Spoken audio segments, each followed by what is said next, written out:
कजरा रे तेरे कारे कारे नैना। মাত্র ৩,০০০ টাকার লোভে বাংলা শিখতে চেয়েছিলেন অমিতাভ বচ্চন। বলিউডের শাহিনশাহ অমিতাভ বচ্চন, যিনি কোটি কোটি মানুষের হৃদয়ে জায়গা করে নিয়েছেন নিজের কণ্ঠ, ব্যক্তিত্ব আর স্টাইল দিয়ে। কিন্তু জানেন কি, এই কিংবদন্তি একসময় মাত্র ৩,০০০ টাকার লোভে বাংলা শিখতে চেয়েছিলেন। হ্যাঁ, ঠিকই শুনেছেন, আজকের ভিডিওতে বলছি অমিতাভ বচ্চনের সেই মজার কিন্তু অজানা গল্প। অমিতাভ বচ্চনের জীবনের শুরুর দিকে একটা সময় তিনি কাজ করতেন কলকাতার একটি অফিসে। জায়গাটির নাম Bengal chamber of commerce.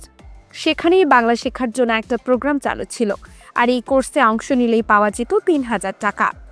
Amitabh নিজেই বলেন, ৩,০০০ টাকার লোভে আমি নাম লিখিয়েছিলাম বাংলা শেখার কোর্সে। টাকাটা তো নিয়েছিলাম, কিন্তু শেখা সেটা আর হয়ে ওঠেনি ঠিক মতো।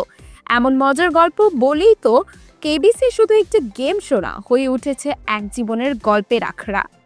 পরবর্তীতে বাংলা ভাষার সঙ্গে তার সম্পর্ক তৈরি হয় আরও গভীরভাবে। জয়া বচ্চনের সঙ্গে বিয়ের পর বাংলার প্রতি টান বেড়ে যায়। তিনি বাংলা গানও গেয়েছেন, এমনকি কলকাতায় যে কোনো অনুষ্ঠানে গেলে সাংবাদিকরা বাংলায় কথা বলার অনুরোধ করলে অমিতাভ সাবলীল ভাষায় জবাব দেন। বাংলা একটা অসাধারণ ভাষা, একবার বলেছিলেন তিনি। এর ছন্দ আর উচ্চারণ শুনলেই মন ভরে যায়।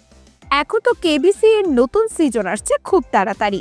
আরও নতুন প্রতিযোগী, নতুন প্রশ্ন, আর অবশ্যই অমিতাভ বচ্চনের মুখে আরও অজানা হাসির গল্প। এবারের সিজনে কি আমরা শুনবো আরও কিছু বাংলা বলি তার মুখে? না হয়তো উঠে আসবে নতুন কোনো ৩,০০০ টাকার গল্প।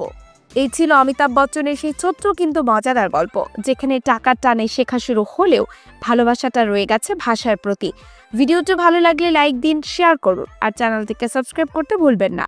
কমেন্টে জানিয়ে দিন, আপনিও কি এমন লোভে কখনো কিছু শিখেছেন?